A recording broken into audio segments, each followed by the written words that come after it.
I am starting this because everybody involved with Enter the Mind Dungeon that I was seeing and speaking with and interacting with on for the past 4 months or so, I've rarely, if at all, spoken with any of you. So I was like, I'm going to reach out to everyone on an individual basis. Shit, what if I just record it and ask them some silly questions and call it a podcast? And that's Influence and Homage. Welcome to another Influence and Homage. And today I'm joined by James Clark, a writer, director, actor, and filmmaker. Good to be at home talking to you. Back in January, February, we were planning on shooting a feature film this summer. Yeah, we had a good plan too. We were going to make it happen. It was within our grasp. It was going to happen, and then, everyone knows. Everyone knows. COVID-19. There was this thing, but this is adapting, right? Everybody's adapting. Yeah. Unless you're beating your head against the wall, refusing to adapt, which still a lot of us are also doing. But that's part of the process of adapting, It's denial, and then the next step. Yeah, there are always going to be, those that say, no, the way it was before is better and is fine, and we don't need to change. We're doing okay. We're going to talk about essentially the thing that brought us together, which is filmmaking. Could be acting, writing, producing, just filmmaking in general. When did you know you wanted to do this thing? Junior year of college. Man, was it just like suddenly like that? It was a discovery process. I had my career figured out when I was 15. I knew that I wanted to become a police officer, and I had the plan to join the Washington State Patrol after I earned the easiest degree I could from the easiest university I could, because then you'd bump up in pay. So I went to Central Washington University. It was probably a little disrespectful talking about the easiest school I could get to. I only applied to like 2 schools. And then I majored in sociology because it was the major with the fewest number of credits. And through my sociology studies, I became disillusioned with the role of police in our society. And I also was coming to terms with my motivations to become a police officer, and the self-destructive path that I was unconsciously headed towards. It was all operating my subconscious, but I wanted to do stand-up comedy, and I was too scared. I'd always thought comedy would be fun, but I was never in theater in high school, and around junior year, I just had all these ideas that I thought were funny, and I wanted to get on stage and try stand-up, and I was too scared to do it, so I signed up for an acting class, and I loved it. And not only did I love it, but I was getting all kinds of encouragement from the other students and from the faculty, and I auditioned for the winter, and I got cast in a play, and I loved it. I finally got a chance to express myself, to have fun. I didn't have a lot of fun between the ages of like 14 and 22.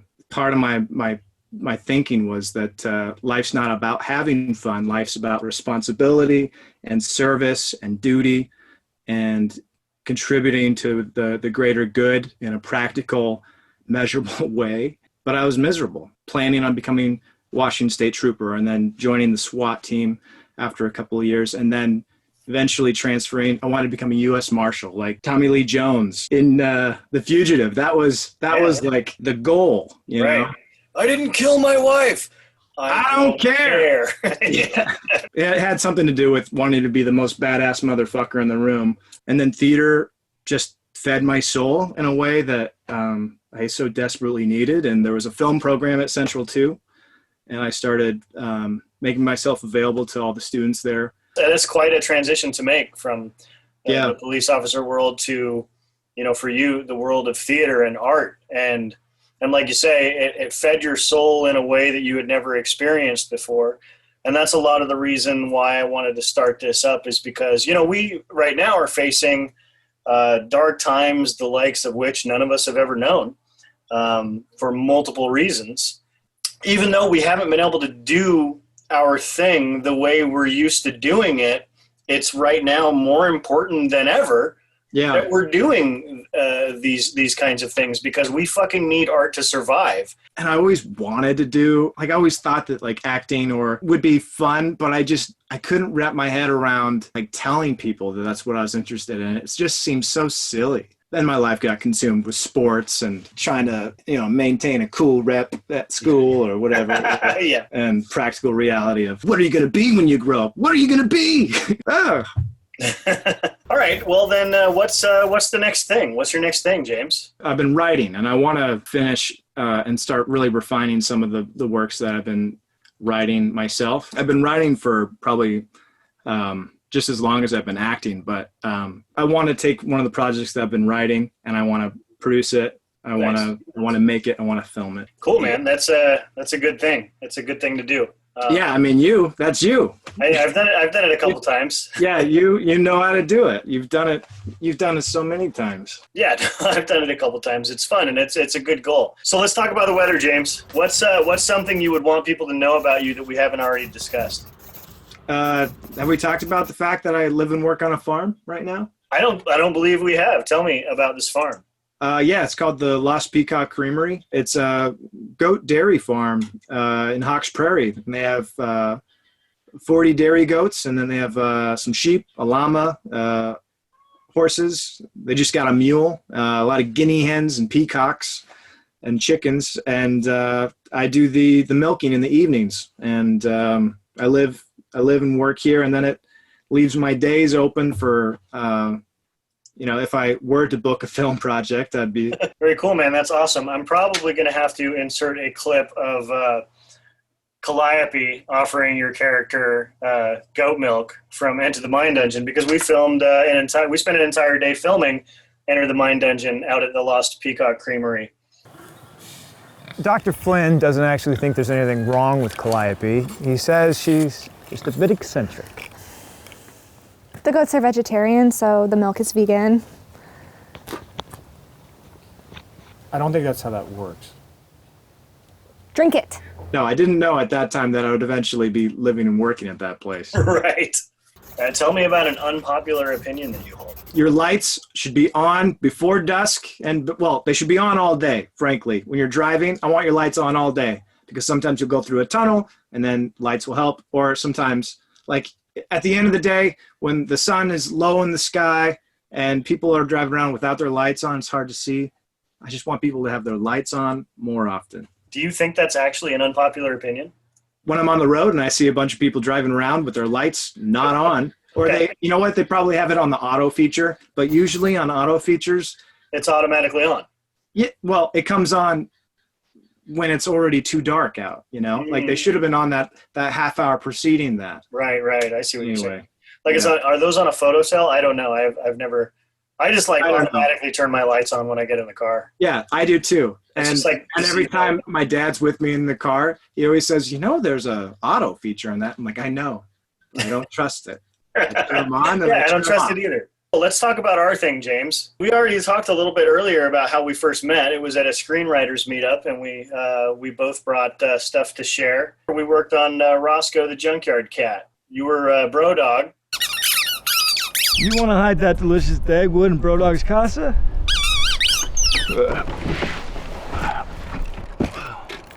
I'll tell you what, my squeaky entangled friends. If there's one thing this loyal canine can do, it is hide contraband. What's up? And then and when we started doing Into the Mind Dungeon, we were like, let's work together again. And it was great. So you, more than anyone I've talked to so far, except for Sean and Kayla, I guess, you've been involved with Enter the Mind Dungeon almost every day that we've shot because, you're the filmmaker in the movie. The interviewer? The interviewer, yes, indeed. Who, as written, was about as plain and bland and undetailed a lump of clay as possible. But you took him and the character evolved. Like every time, for the first few times specifically that you played him, he started to take shape and then eventually became a character kind of really of your making, because it wasn't like that in the script.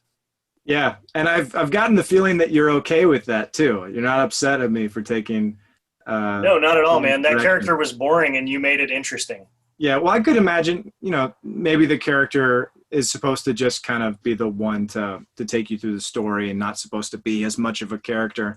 But I just saw a real opportunity for a comedy through making him a little inept and a little thick. It's like real, authentic stuff, and it connects with people in a way that you just can't fabricate. I think your interview segments come through really well. Really sincere. I think it'll work. Can you hand me the cucumbers? Yeah. Hey. Are you film? Don't film this. What are you? Just. I talk to him. I'm the director, which means the camera only rolls when I say. Okay.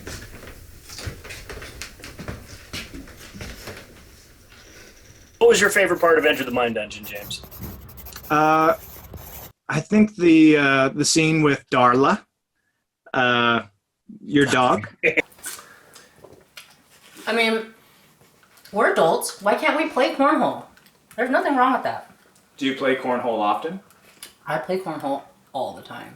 I know what you're talking about now. Yeah. When she's eating the burger. Right. With Sarah. With Sarah, yeah. And Ray. The Ray. character's name was Larry. Ray is the actor. Larry, yeah, that's right. Cool, yeah, that was a good day. I mean, I liked all of them. I did too. I feel like we didn't have a bad day. Yeah, no, I think, we had a bad day. Did we really? Yeah, at the Eagles Club. I wouldn't say it was a bad day, okay. but it was just a long day. Right. And we packed, I think, in my opinion, we packed too much in. Agreed. To get anything at the quality that we wanted to achieve it at. But yeah, there was that day was too dense. Yeah. And the reason that day was dense is because it cost, I think like $700 to rent the place for the day. So it was like, we got to try and squeeze as much as possible into here. Yeah. That sucks. Like if we had found a better venue. I mean, it wasn't a bad day. Just I didn't think it was all a the bad day. days. It was stressful. It was jam packed. Yeah. Like I remember at the end of that day, I slept like a baby. Yeah. Yeah, we had the most people we had on set. We had a scene with all the characters of the film, essentially. We had to pack all of our gear up 2 flights of stairs and then down 2 flights of stairs. Cool. Let's move on to process and practice. And so when you are at your most as an artist, like when your training and the passion and the material all kind of coalesce into peak performance, what makes that happen for you? The pairing of a script that I'm excited about and people that I'm excited to work with, and a project that is kind of risky or feels like it's at the edge of my abilities. There was a project called Trial Watch that I think we shot it 2 years ago. It was for the Clooney Foundation for Justice, which is George Clooney's foundation. And it was probably the biggest job that I'd been on up until that point. And I had like a bunch of dialogue. It was a courtroom scene, and there was a lot of people on set, a lot of Seattle's, what I would say, top tier talent were there, people who in the acting world are known as kind of the heavy hitters in town. I also hadn't worked on very many union projects at that point. It was a union project. So like the material I found challenging and engaging. It was like a courtroom scene, like Tom Cruise in A Few Good Men. Mm-hmm. Or is it A Few Good Men? Yeah, that's right. Or, you can't handle the truth. It was like that type of scene, and it was just, I was prepared, I was prepared, and I was nervous about being in the scene with these other actors, and the casting director who, Nike Amoru, who's a casting director here in the Pacific Northwest, who I have a great amount of respect for, was also in the room. She was playing a character. So for some reason that added another level of stress and excitement to the scene. And I nailed it. I hit the mark that I was looking for, and just felt it felt like I was leveling up. Let's talk about influence and homage. This is kind of, I think, my favorite part of the whole thing right here, because we're going to talk about art that touched you, that might have changed the way you look at the world. Maybe even changed you if it did. So tell me about a piece of art, James, that touched you and changed the way you see the world. The Iron Giant. Oh shit, that is some dope illness right there. Yeah. Yeah, man, that movie, every time I watch it, I cry. Every single time. It gets my emotions going pretty much without fail. Yeah, Brad Bird is the director. That film, there's I feel like the best film that you're ever going to see is probably going to be between the ages, like you personally will be between the ages of like 12 and 16. It's like that's the best you can be. You're the perfect audience member at that age, because you're smart enough to get the jokes, but also young enough and impressionable enough that you haven't seen everything before. Right. Anyway, You're not dated yet. Yeah. So when I watched Iron Giant, I think I was probably 13 or 14 at the time, and a couple of the lines in there, like the giant, he's just got done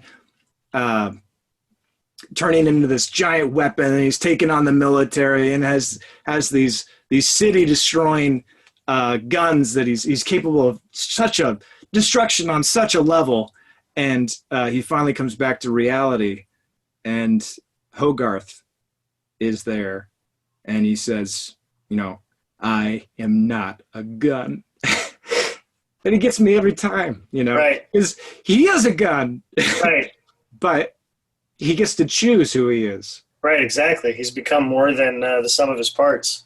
Yeah, and as a young man who, felt just had so much destructive energy in me. Like, that's why I love football, is because Right. you put on those pads and you take the field, and you have permission to hit someone as hard as you can. Right. And you can do it every play. Right. And I really needed that in high school as an outlet for, my teenage angst or, whatever it was. And, I really felt like a destructive person just because I had this energy that I didn't know what to do with, this destructive energy. And, sometimes I felt like, is this what I am? Just this person who just needs to unleash this violence. Right, man. I was thinking, yeah. And I was thinking, like, what am I going to be when I'm 25? When I don't have football, what am I going to do? It's so simple. It's just that giant character, the Iron Giant, saying that, and also the emotion gets me every time. The scene where the giant thinks that Hogarth is dead, and he reaches out with his hand and he trembles, and the military starts shooting at his back, and he goes into a rage, and then the little dent pops out and goes into Terminator mode. I don't know. There's just something about that I think is always going to get me. And it's so silly because it's a cartoon.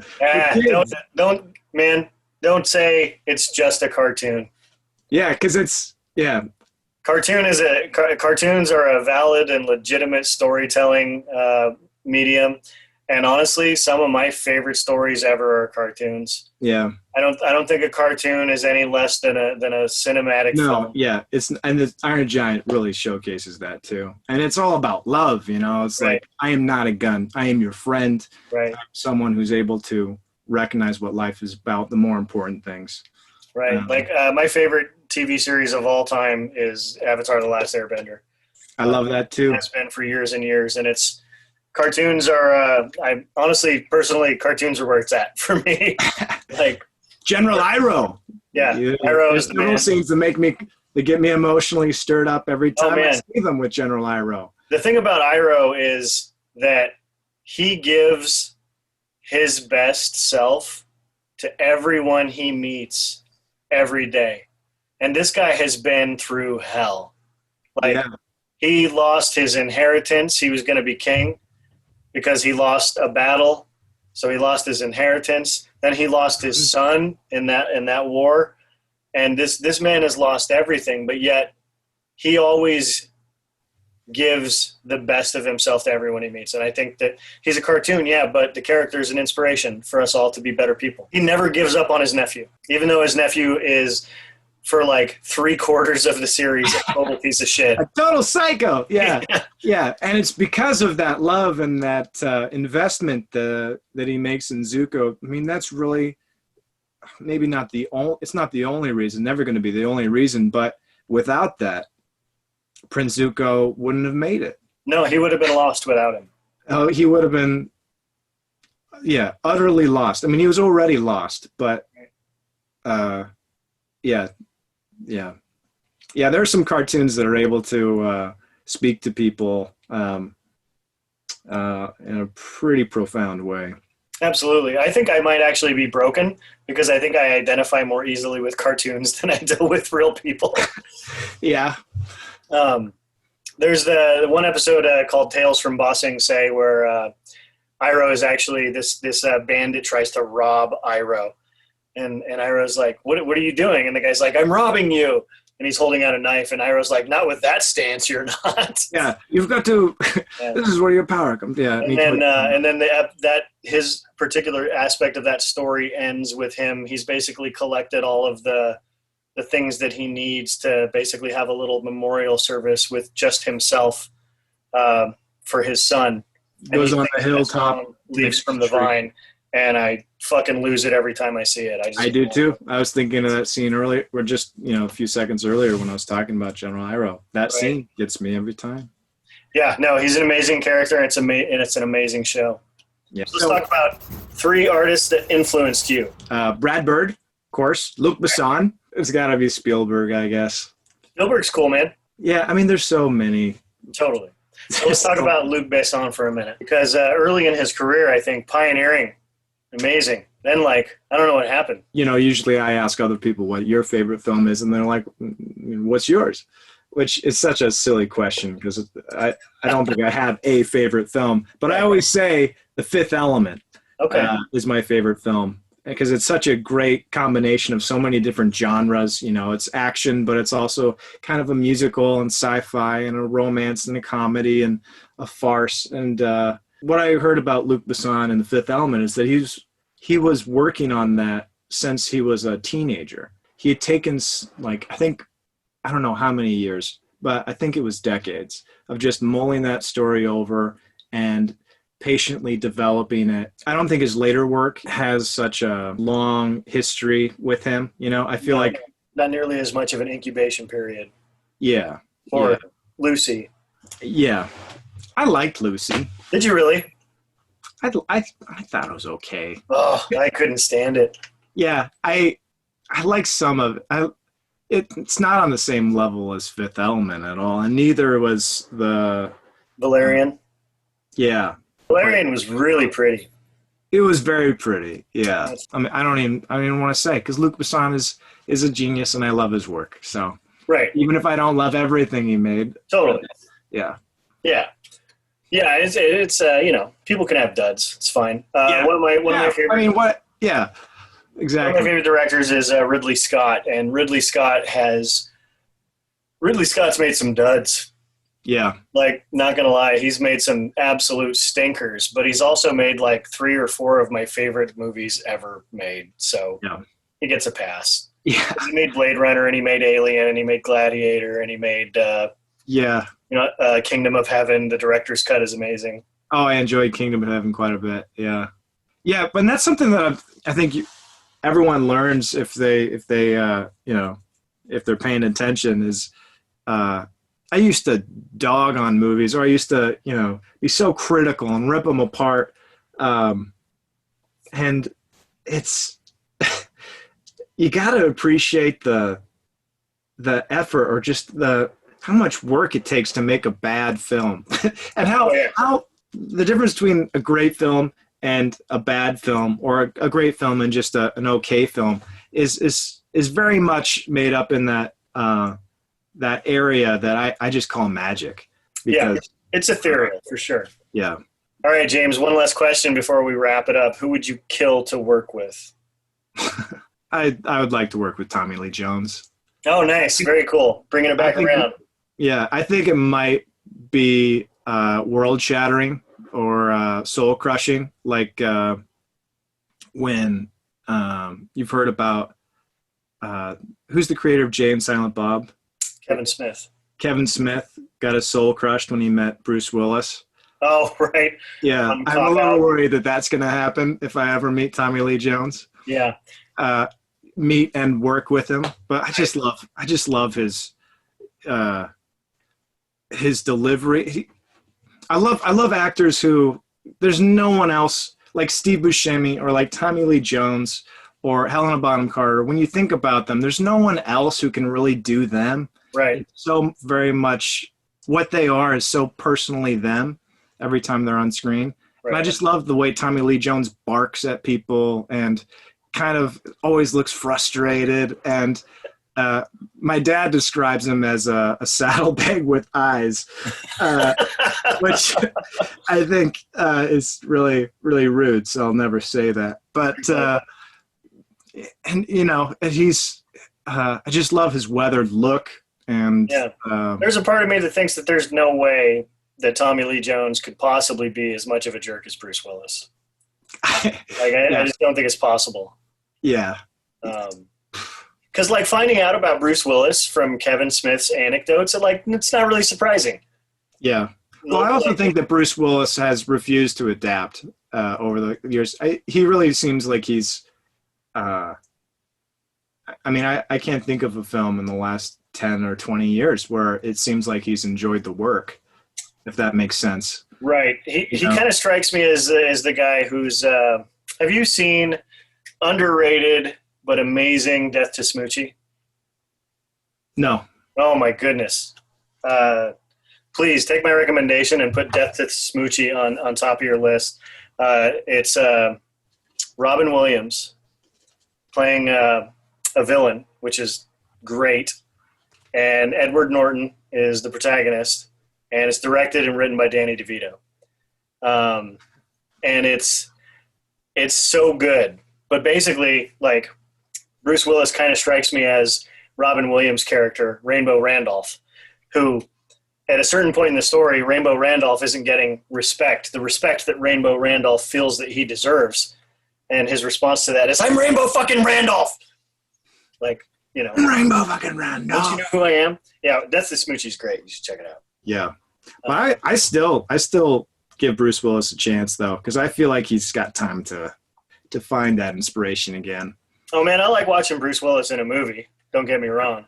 Yeah. But, like, and maybe he wasn't just being a dick. Maybe he was just calling Kevin Smith out because Kevin Smith didn't know what he was doing. Because when he was directing, you know, I've heard Kevin Smith talk these stories where, like, Bruce Willis is like, hey, come here. And Kevin Smith comes over and he's like, what lens are you going to use for this scene? And Kevin Smith's like, I don't fucking know. I'm not the director of photography. And Bruce Willis is like, you should fucking know what lens you're going to be using for this scene. And, like, he just basically berated Kevin Smith and made him feel like a piece of shit the whole time they shot the movie Cop Out. Yeah. Which I was like, I mean, maybe Bruce Willis just didn't want to work with an amateur and Kevin Smith was a fucking amateur. All right, James, I think that's a good place to wrap it up, man. It's been a lot of fun. It's been good. I had fun. Thank you for this. Yeah. Yeah, absolutely. Awesome, James. Well, thanks so much for joining me. And it's been a blast, man. And take care. And I hope to talk to you soon. Yeah, we should talk soon.